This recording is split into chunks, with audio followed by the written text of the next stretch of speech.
Yes, it's enabled now, so you can share your screen. Perfect. Thank you. All You're right, so I'm welcome. getting this projected. So let me know if you can see my screen. It should be a dark screen that says virtual field trip to ancient Corinth, Greece. Yes, we can And see it. We can see it excellent. live. Perfect. All right, so let's go. First of all, I want to introduce myself. My name is Taylor. I'm very excited to be able to join you today in your classroom. I am an archaeologist, and right now I am in the city of ancient Corinth in Greece.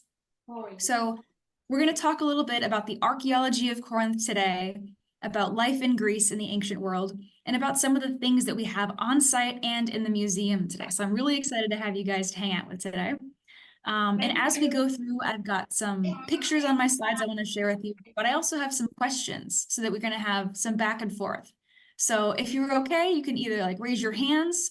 Gloria, I'm not sure if you want to pick on them or have them just raise their hands and answer questions as we go, if that works for you. Yes, it's okay. Excellent. I'll also make sure we have time at the end for extra questions as well. So you can Okay. ask questions when you're talking about it, but you can also save it for the end if you come up with it throughout the class, okay? Okay, no problems. Thank you very much. Thank you.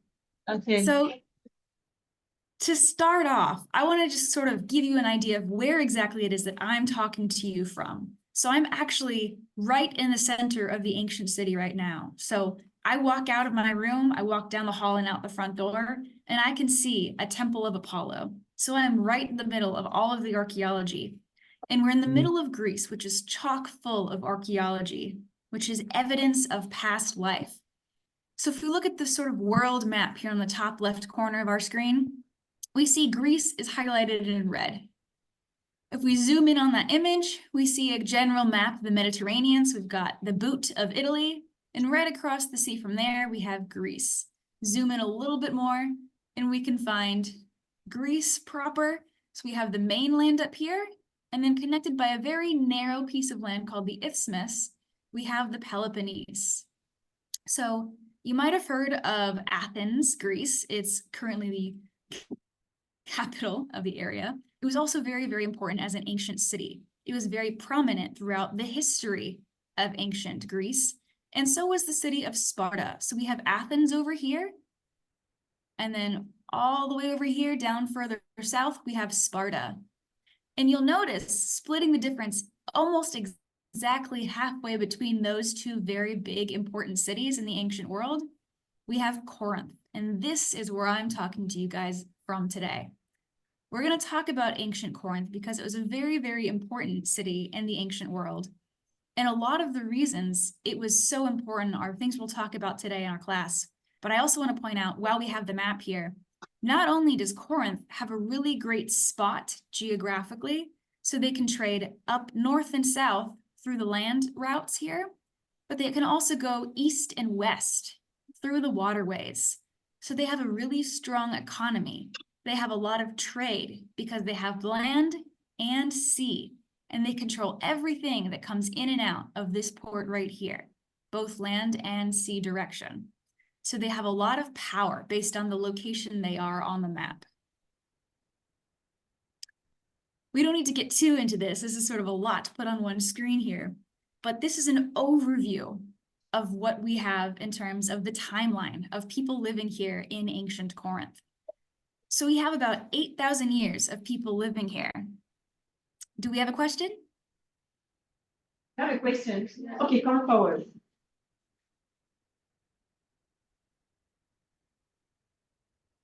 If you have a question, see that.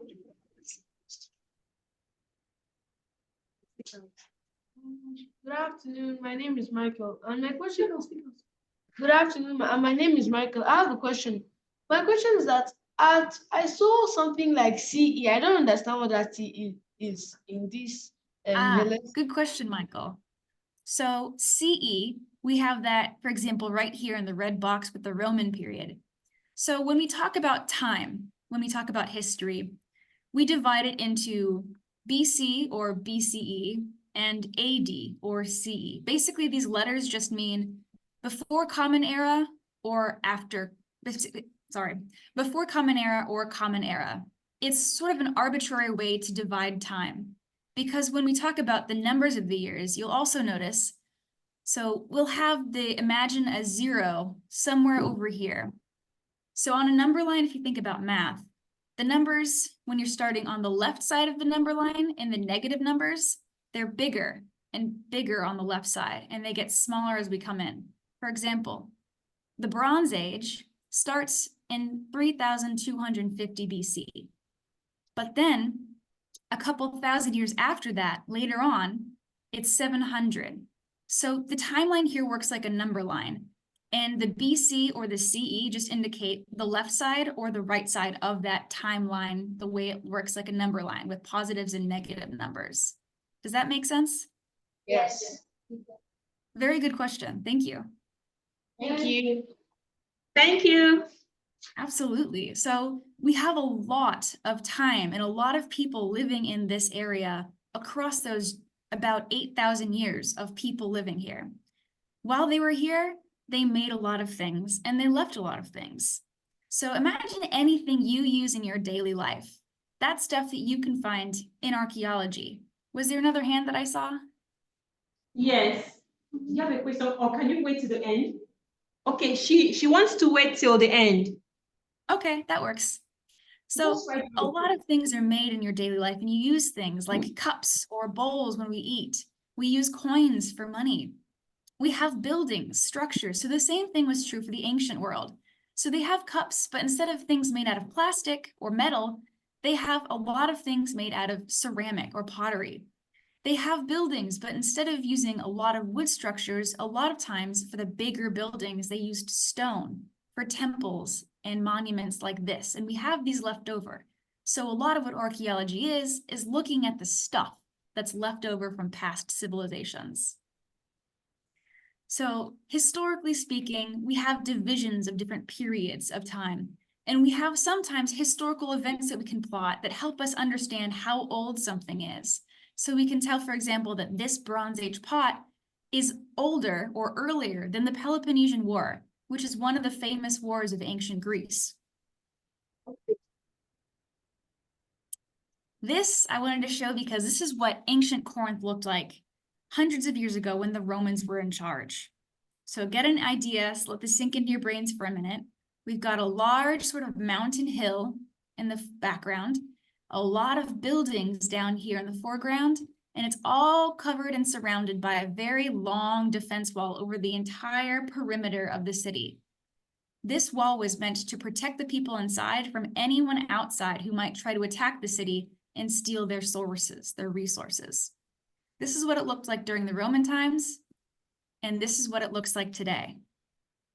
Some of the major differences is, number one, we don't have that big wall surrounding it anymore. That fell down over many, many, many hundreds of years due to earthquakes, but also people using the stones to build their own houses. And another thing you might notice is it's a lot more green. There's a lot more brown as well.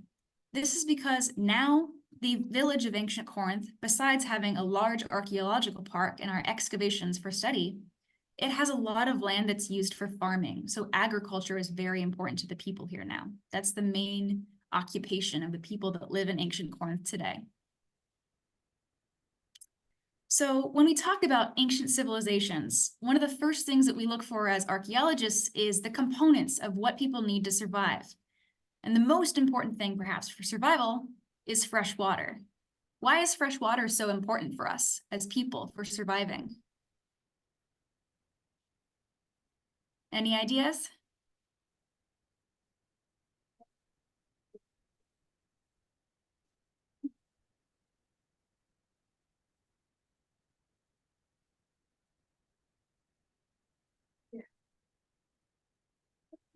Good afternoon, ma'am. My name is Adeze. And good afternoon, ma'am. My name is Adeze. And why I think fresh water is good for us because it's very healthy and it prevents sickness.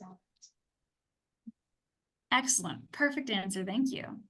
So the same thing is true now as it was One more back in the person. ancient Greek world.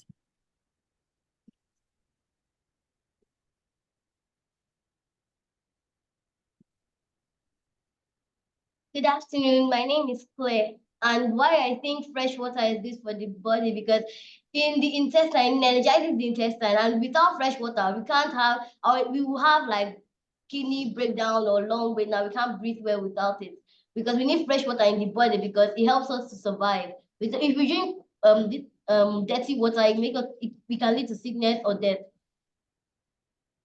Exactly. Another perfect answer. Thank you. So we have this absolute need as humans for fresh water. It's a very important part of our life. And in the ancient world, they had huge buildings called fountain houses so that they could go and collect fresh water.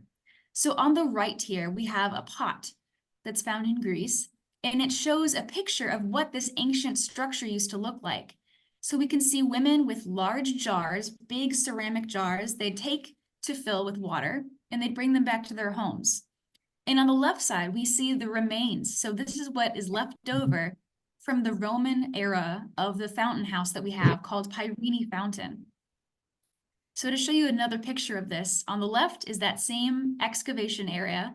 So this is what we have of Pyrene Fountain. And on the right is a 3D model, a reconstruction of what it looked like when it was functioning, when people were using it and taking care of it when they went for fresh water.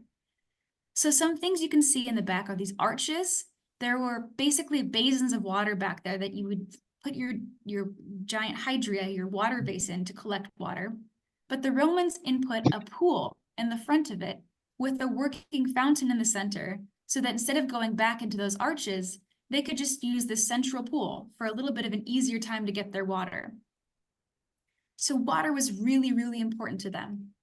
They also had temples. So the ancient Greeks were polytheistic, meaning they had many, many gods.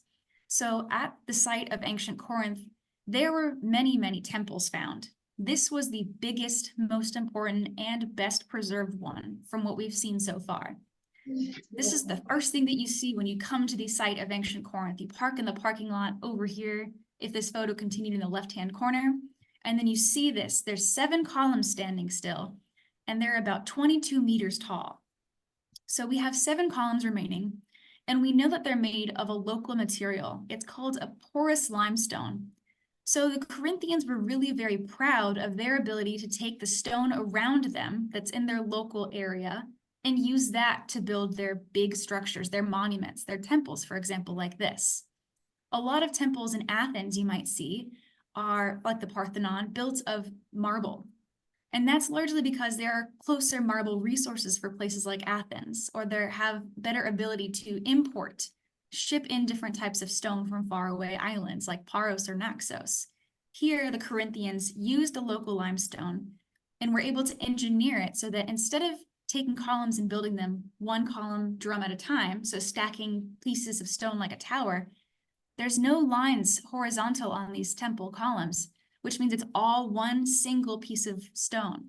So they were very talented and they were very effective at using the materials they had around them. They also used other parts of the earth. So I mentioned earlier that they had clay pots, and they used clay for a lot of what they used for their everyday items. So I have a plastic cup here. We might have water bottles that we carry around. They used ceramic, and they started, and they got more and more inventive with the styles that they painted onto them as time went on. Corinth was famous initially for creating their own purple dye, and the way they created colors was by using minerals and pigments.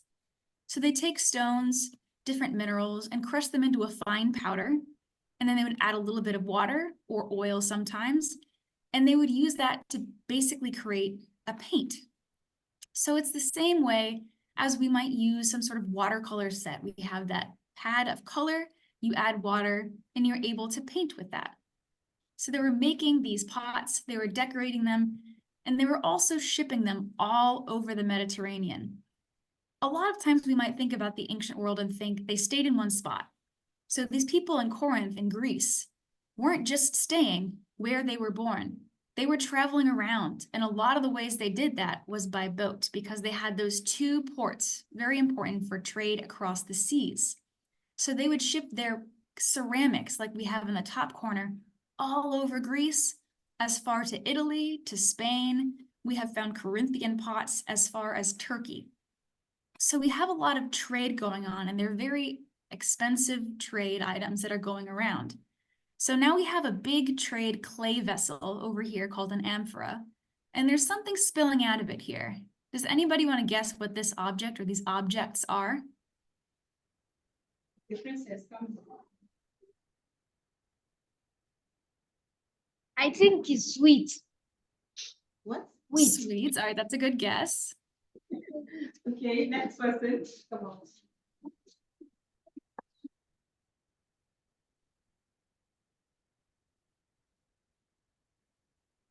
I think they are fish eggs. Very, very close. Absolutely. I like that you're using the context clues of what you see on the screen also. That's a good tip. I think they are fish scales. Exactly. Very nicely done. They are fish scales. And you can actually see they're cut into relatively regular shapes. So this was a very special and unique find that Corinth Excavations uncovered. They are fish scales, and because they're cut into those regular shapes, we can see that they actually were prepared fish fillets, where they cut them so that they'd be ready for eating. So what this tells us is that something very special happened here. Typically, when we're excavating and digging, we find things that don't disintegrate. So ceramic, pottery, metal, things like this, harder materials may flake off or break over time, but things like clothes, fabric, things like wood, definitely organic things like fish, break down over time, and often we can't tell that they exist, so we find bones instead. Here we have this fish scale preserved because it was in a shipping container with a lot of salt to preserve it. And so we're able to find it 2,500 years later. So this is some very old fish.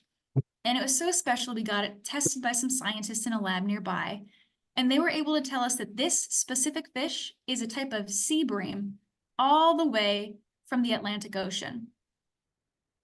So we have this story by looking at these objects right here, that the fish was collected, put into a ceramic vessel from Spain, and shipped all the way back to Greece. This was a very, very long journey, a very long trade route for somebody in Corinth to get a nice couple pieces of fish. So it tells us a little bit about the trade, about how connected the ancient world was, but it also tells us something about the people living in Corinth.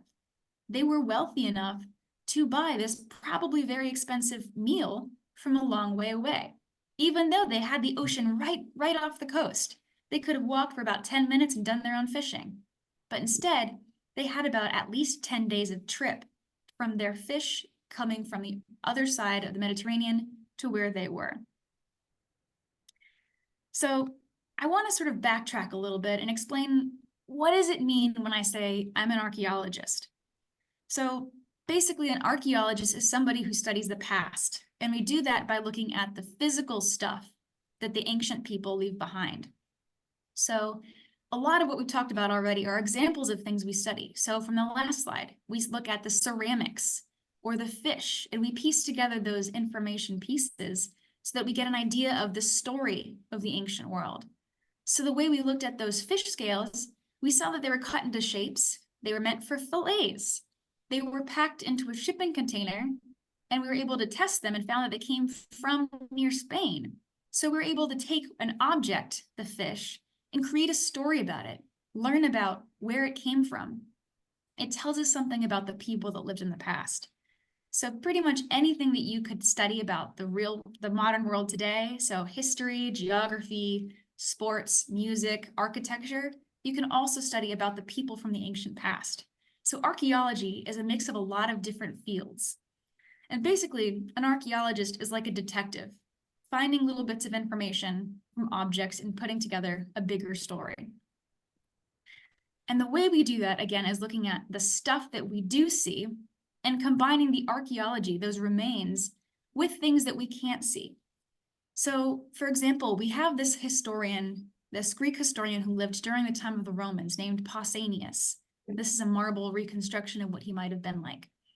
So he is an author of a lot of travel journals. He traveled around in the 2nd century AD or CE, and he wrote down almost everything he saw. And he came to Corinth and he kept a journal of all the things he saw. So he might say, I came out of the theater, I looked to my left and saw a temple to Apollo, and then he would describe it. And that is a really important piece of information for us as archaeologists and historians, because we see this temple and we can pull a lot of information from what remains here, but this is only a piece of the front part of this building.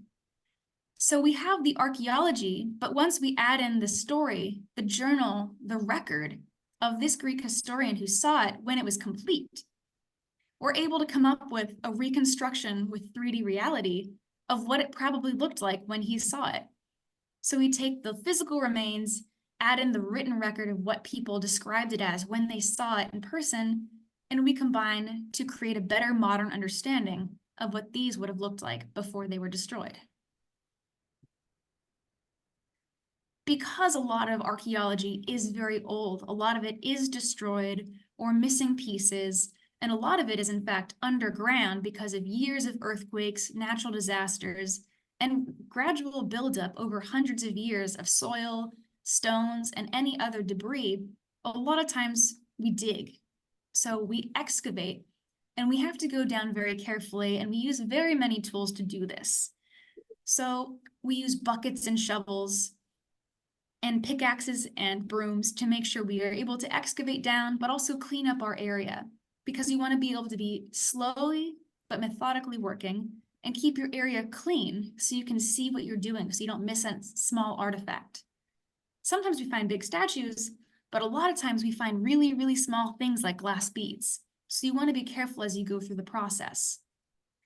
Now, of all of these 5 tools, by a show of hands, who thinks the shovel is the most important tool? All right, that's some good turnout. How about the bucket? Who thinks that's the most important? Also very important. Now, who thinks the notes are the most important of all? All right, I'd have to agree with the notes group. So the notes are the most important tool that we can use as archaeologists, because as we dig through and we dig and excavate, technically every time we dig a little bit more, we're damaging that in the sense that we can't undo it. So every time we dig, we take notes, we take photographs, we make drawings, because everything we see helps us learn more about what we're studying. Context is important. So context is the idea that what the object is important, but it's equally important to know where it was found. Was it found above or below something else? For example, let's say we're all archaeologists and we're digging, and we find some ceramic cups. We keep going, we find more ceramic cups. We dig a little bit more, we find ceramic plates, and then finally we find a whole collection of chicken bones. What kind of room in a house do we think we're finding? What are we discovering if we see ceramic plates, ceramic bowls, and some chicken bones?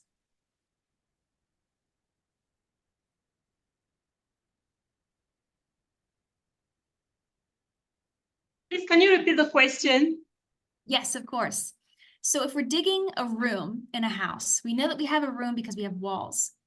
And then we find ceramic plates, some ceramic cups, and a pile of chicken bones in the corner. What kind of room do we think we're finding?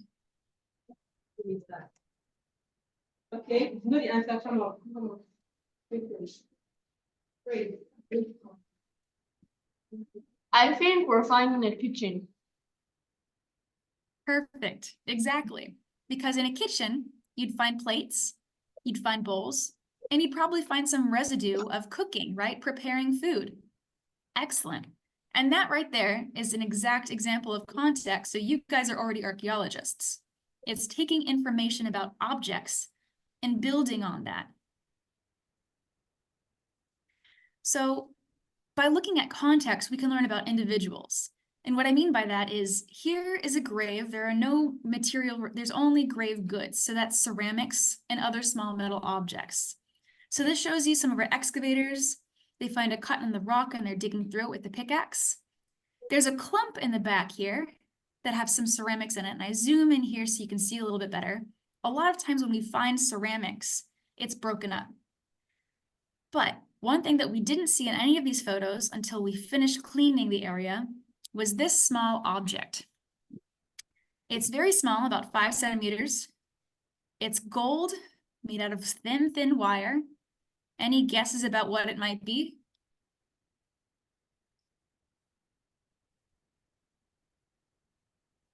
Yes, okay. Hurry up, because of time.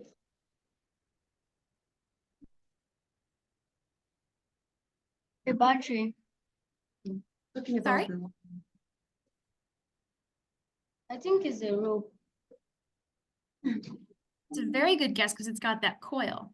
But remember, it's very small. It's about this big. okay, yes. You can answer from there. Your seat is closed. I think it's a wire from the battery. Very good idea. The battery is there, sorry. The battery is there as an example of size. I think it's a lasso.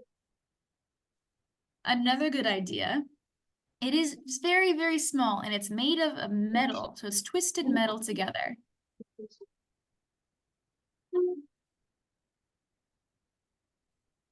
We have one more guess, or should I go ahead and reveal?